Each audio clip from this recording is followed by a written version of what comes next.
بسم اللہ الرحمن الرحیم. ہم گفتگو کریں گے اعتکاف کے بارے میں.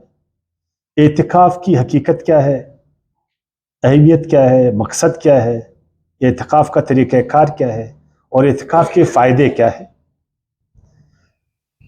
جب تک ہم خود اعتکاف کو نہیں سمجھیں گے، اعتکاف کے معنی اور مطلب کیا ہے، تو پھر ہم مقصد کو کس طرح سمجھیں گے، پھر اس کی اہمیت کو کیا جانیں گے، اور پھر اس کی جو حقیقت ہے اس کو کیا جانیں گے، پھر اس کے فائدے ہم کس طرح حاصل کریں گے. اعتکاف تو ہم کرتے ہیں. آپ کسی معتکف سے پوچھیں جو اعتکاف کرنے والا ہے کہ جو آپ اعتکاف کر رہے ہیں اس کا مقصد کیا ہے. حالانکہ ہر آدمی کوئی کام کرتا ہے ایک مقصد کے لیے کرتے، اپنے فائدے کے لیے کرتے. آپ ایک مومن معتکف سے پوچھیں کہ یہ جو آپ اعتکاف کا عمل کر رہے ہیں اس کا مقصد کیا ہے، تو وہ آپ کو بولے گا میں ثواب کے لیے کر رہا ہوں، مجھے اللہ تعالیٰ اس سے ثواب دے گا، میں اپنی آخرت کو سنوارتا ہوں. اگر آپ پوچھیں کہ اس کا اثر دنیا پر کیا پڑتا ہے، دنیا میں اس کے کیا فائدے، تو آپ کو نہیں بتا پائے گا، اس لیے کہ اس کو اعتکاف کا جو معنی ہے وہ اس کو آتا نہیں. تو پہلے میں کوشش کروں گا کہ اعتکاف کا جو لفظی معنی ہے، لغوی معنی، وہ آپ کو میں بتاؤں. وقوف، اعتکاف سے وقوف کے بنیادی معنی ہے دوسری چیزوں سے صرف نظر کر کے صرف ایک چیز کی طرف متوجہ ہونا، باقی چیزوں کو ترک کر کے ایک چیز کی طرف متوجہ ہونا، باقی کاموں کو صرف کر کے ترک کر کے ایک کام کی طرف متوجہ ہونا، اور پھر اس کو مضبوطی سے پکڑنا، اس سے وابستہ ہونا، اس کی طرف مسلسل دھیان کرتے رہنا، اس میں مشغول ہونا، اس کو اپنا مقصد بنانا. عربی میں کہتے ہیں نا اقفہ، کسی چیز کو بکھرنے سے بچانے کے لیے لڑی میں پرو دینا. موتی کے دانے الگ الگ یا وہ بکھر گئے، آپ اٹھا کر ان کو ایک لڑی میں پروتے. اکفل جوہر فی النظم، موتی کے دانے نظم میں پرو گئے، ان میں ایک تنظیم پیدا ہوگی. پہلے وہ غیر منظم، اب ان میں ایک تنظیم پیدا ہوگی. بال بکھرے ہوتے، ایک آدمی اٹھتا ہے اس کو کنگھی کرتا ہے، بالوں کو سنوارتا ہے، تو اس عمل کو کہتے ہیں شعر معقوف. پہلے اس کے بال بکھرے تھے، اب اس نے کنگھی کے ذریعے اپنے بالوں کو خوبصورت بنایا، سنوارا. اسی سے عاکف کے معنی ہے الجھے ہوئے معاملات کو درست کرنا، معاشرے کے جو الجھے معاملات ان کو سلجھانا، اپنے جو الجھے معاملات ہیں ان کو سلجھانا. اب عاکف یا معتکف یا عاکفین کن کو کہتے ہیں؟ وہ لوگ جو سب سے پہلے اس اعتکاف کے عمل میں اپنی زندگی پر غور کرے، اپنے معاملات کو دیکھ کہ میرے معاملات کیوں بگڑے، میں ان کو کس طرح درست کر لوں، میرا عقیدہ کیوں خراب ہے، میری عبادتوں میں یکسوئی کیوں نہیں ہے، میرا اخلاق کیوں ٹھیک نہیں ہے، میرے معاملات کیوں ٹھیک نہیں ہے، اس کو میں کس طرح سدھاروں. اور پھر جو مجھ سے متعلق لوگ یا میرا جو معاشرہ ہے اس کے معاملات کیوں الجھے، ان کو ہم نے کس طرح سلجھانا ہے. اس میں 10 دن وہ معتکف مسجد میں بیٹھ کر غور کرتا ہے، فکر کرتا ہے کہ میرے جو یہ الجھے ہوئے بال ہے ان میں سنوار کس طرح پیدا ہو جائے. جو قوم ہے، جو امت ہے، جو لوگ ہیں، ان کے جو منتشر شیرازہ ہے وہ اس کو میں کس طرح منظم کروں، ان کے میں الجھے ہوئے معاملات کو کس طرح سلجھاؤں اور ان کے بگڑے ہوئے معاملات کو کس طرح سنواروں. اب ایک آدمی کو، ایسا آدمی جو اس طرح کا سوچتا ہے، اس کو ایک ماحول بھی چاہیے نا جس میں وہ تدبر کرے، جس میں تفکر کرے، جس میں وہ یہ کام تو ابھی اکیلے میں بھی نہیں ہوتے، اب اس کے لیے یہ اجتماعی ایک ماحول. تو اجتماعی ایک ایسا ماحول جس میں اجتماع کے لوگ وہ بیٹھے اپنے معاملات کو، اجتماع کے معاملات کو غور و فکر کے ساتھ، باہمی مذاکرہ اور مباحثے کے ساتھ، باہمی مشورے کے ساتھ ان کا کوئی حل نکالے، ان کا کوئی غایت بتائے. اس عمل کو اعتکاف کہتے، اس عمل کو اعتکاف کہتے، جس میں مسجدوں میں لوگ بیٹھتے ہیں رمضان کے آخری عشرے میں اور وہ مل کر قرآن کی روشنی میں وہ امت کے معاملات کو دیکھتے ہیں، ان میں تدبر کرتے، ان میں تفکر کرتے کہ آج 21ویں صدی میں جو مسلمان ہیں ان کی حالت کیوں زوال پذیر ہے، لوگ ترقی کی طرف جا رہے ہیں، آج مسلمانوں کا اخلاقیات کیوں اس پر مقام پر پہنچے، آج مسلمان کیوں سارے شعبوں میں زوال پذیر ہے، وغیرہ وغیرہ۔ اب دوسری بات کہ یہ جو اعتکاف کا عمل ہے اس کا تعلق اصل میں حضرت ابراہیم علیہ السلام کے ساتھ، حضرت اسماعیل علیہ السلام کے ساتھ۔ اب میں آپ کو آگے لے جاؤں گا۔ آپ سب کو معلوم ہے کہ ابراہیم علیہ السلام کو اللہ نے سارے انسانوں کا امام بنایا نا، امام للناس بنایا۔ اب امام کی ذمہ داری تو آپ کو معلوم ہے نا، امام ہی جو ہے نا لوگوں کے مسائل کو سلجھائے گا۔ اللہ تعالیٰ نے فرمایا کہ اے ابراہیم میں تم کو امام بنا رہا ہوں اور تجھ کو ایک مرکز دے رہا ہوں، مثابۃ للناس، بیت اللہ اس کا آپ امام بنو گے، یہ مرکز ہے، اور آپ کو ایک منشور میں دوں گا، ایک منشور آپ کو دوں گا۔ یہاں پر جو لوگ اعتکاف کے لیے بیٹھیں گے، یہاں پر جو لوگ طواف کریں گے، جو اعتکاف کے لیے بیٹھیں گے، ان کی نگرانی آپ نے کرنا۔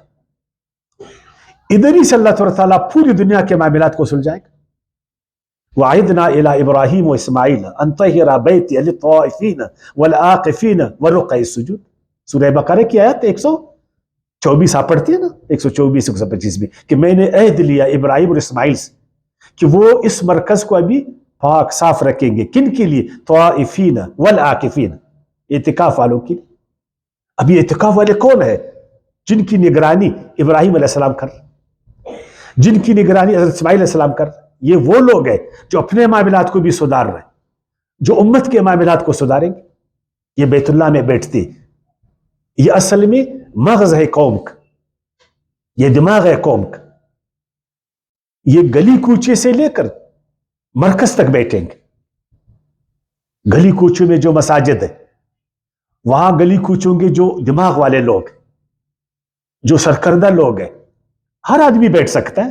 خصوصی طور پر وہ لوگ جو ایک درد رکھتے، امت ایک فکر رکھتے، جو معاملات کو سلجھا سکتے، جو الجھے ہوئے معاملات کو جان سکتے کہ الجھے ہوئے معاملات کے اسباب کیا ہے اور سلجھانے کے جو ہے نا پھر اسباب کیا ہے، وہ مسجدوں میں بیٹھتے، گلی کوچوں سے لے کر پھر جامع مسجد میں بیٹھتے، پھر اس طرح قصبے کی مسجدیں، پھر شہروں کے مسجدیں، پھر ہمارے آج کے اس میں نا تحصیل ہے، سب تحصیل ہے، پھر ضلع ہے، پھر ڈویژن ہے، پھر صوبہ ہے، پھر اس طرح ملک ہے، پھر عالم اسلام۔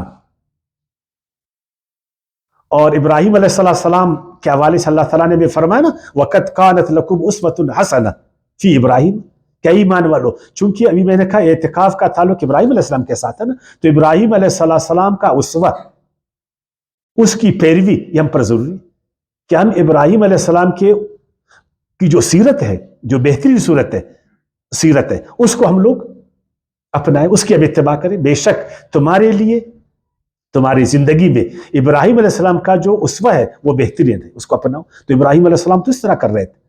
یا فرمایا وَاتَّخِذُوا مِن مَقَامِ ابراہیم مُصَلًّى، جو ابراہیم کا مقام ہے، ایک مادی ایک معنوی، ایک سمبل ہے جدھر آجی لوگ جاتے وہاں نماز پڑھتے، ایک معنویت ہے اس کا، وہ امام ہے دنیا کا۔ اس کو اللہ تعالیٰ نے اسی لیے امام بنایا کہ وہ امت کے الجھے ہوئے معاملات کو سلجھائے، بگڑے ہوئے معاملات کو ٹھیک کر لے۔ اب یہ ذمہ داری مسلمانوں پر ہے کہ وہ اپنے معاملات کو بھی سدھارے اور روئی زمین کے انسانوں کے معاملات کو سدھارے۔ ہم تو ثواب کے لیے اعتکاف کر رہے ہیں، حالانکہ اعتکاف اس لیے ہوتا ہے کہ سب سے پہلے اپنے معاملات کو سلجھا دو،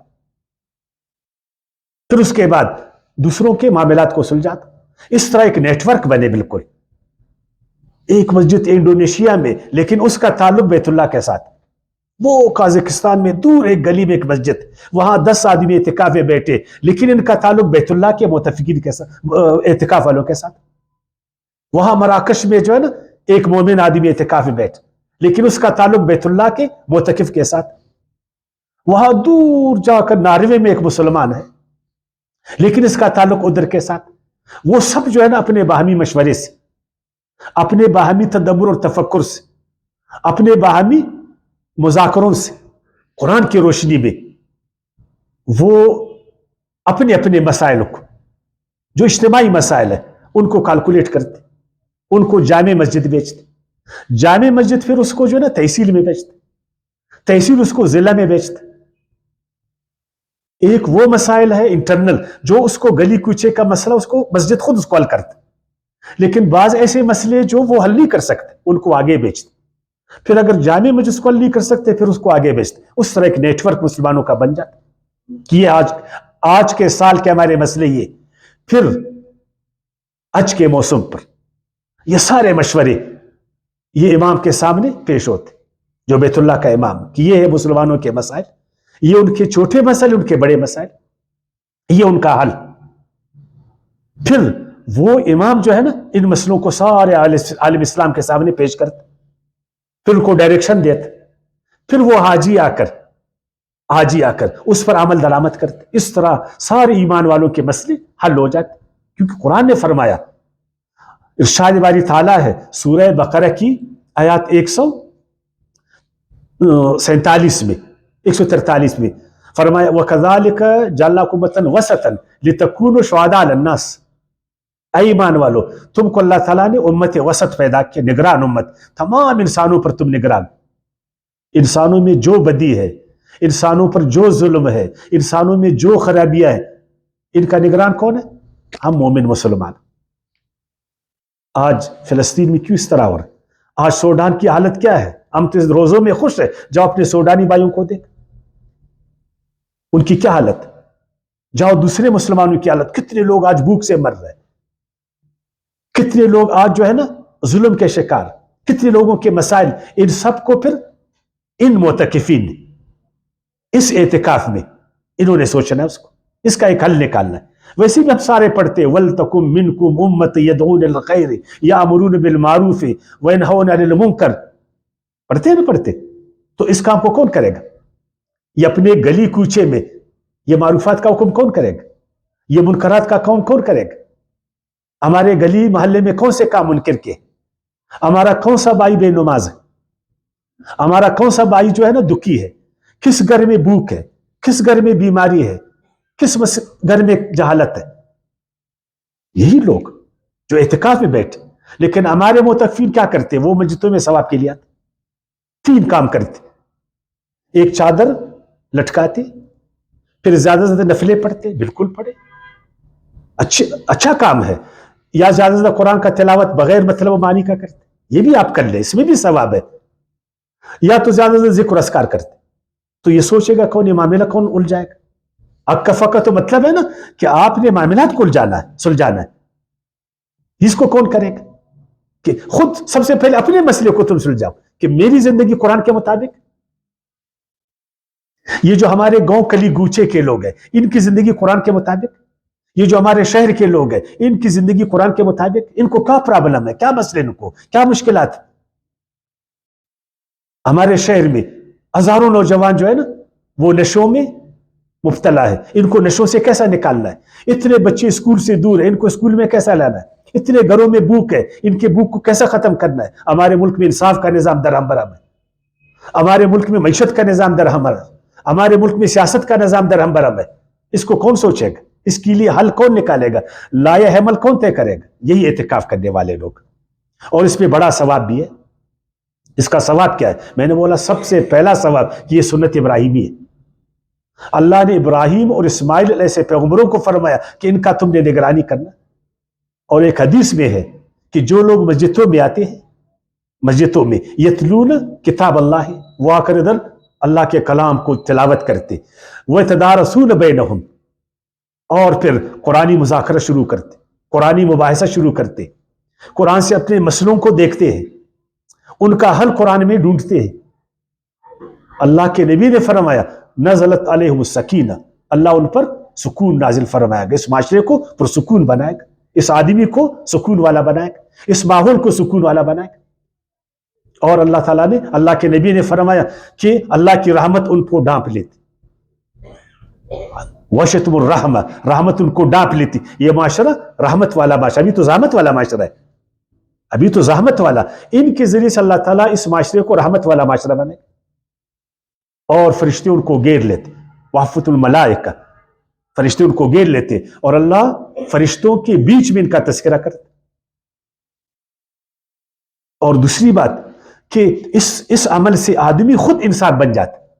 اس سے بڑا فائدہ ہے کہ 10 دن سارے کاموں سے وہ کٹ گیا، صرف اللہ کی خاطر وہ مسجد میں آ کر بیٹھ گیا، اس لیے کہ ایک دفعہ میں تو اپنے آپ کو دیکھوں کہ میں کیا ہوں، میرا خود عقیدہ قرآن کے مطابق ہے، میں نے جو 11 مہینے گزارے یہ قرآن کے مطابق تھے، میں نے اپنے بیوی بچوں کے ساتھ، اپنے والدین کے ساتھ، اپنے ہمسائے، یہ کچھ ٹھیک تھا؟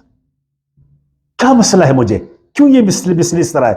پھر اس طرح اور بھی بیٹھ گئے نا، خصوصاً اس میں سرکردہ لوگ، سرکاری لوگ، سرکردہ لوگ، جب یہ سارے بیٹھیں گے تو پھر ہمارے معاملات کا ایک حل نکلے گا۔ اور ویسے بھی پیغمبر صلی اللہ علیہ وسلم نے فرمایا کہ اپنے معاملات کو باہمی مشورے سے طے کر۔ اب دیکھیں مشورے کے تو بڑے بڑے ادارے ہیں، وہ کیا کر رہے ہیں؟ کوئی ہمارے مسئلوں کا حل نکال، وہ اپنی جگہ پر، سینٹ اپنی جگہ پر، پارلیمنٹ اپنی جگہ پر، اس کا احترام اپنی جگہ پر، اس کی مقصد، لیکن مسجد بھی تو ایک بہت اہم جگہ، اس میں ہم بیٹھیں گے 10 دن اعتکاف پر، صرف ثواب کی نیت سے، اس نیت سے کہ ہم نے اپنے آپ کو ٹھیک کرنا اس 10 دنوں میں، اپنے جو الجھے ہوئے معاملات کو میں جانوں گا، پھر اسی طرح میں نے امت کا فکر کرنا، اپنے گلی کوچوں کا میں نے کرنا، اپنے لوگوں کا کرنا، اس طرح پھر ہمارے مسئلے حل ہوں گے۔ وما علینا الا البلاغ۔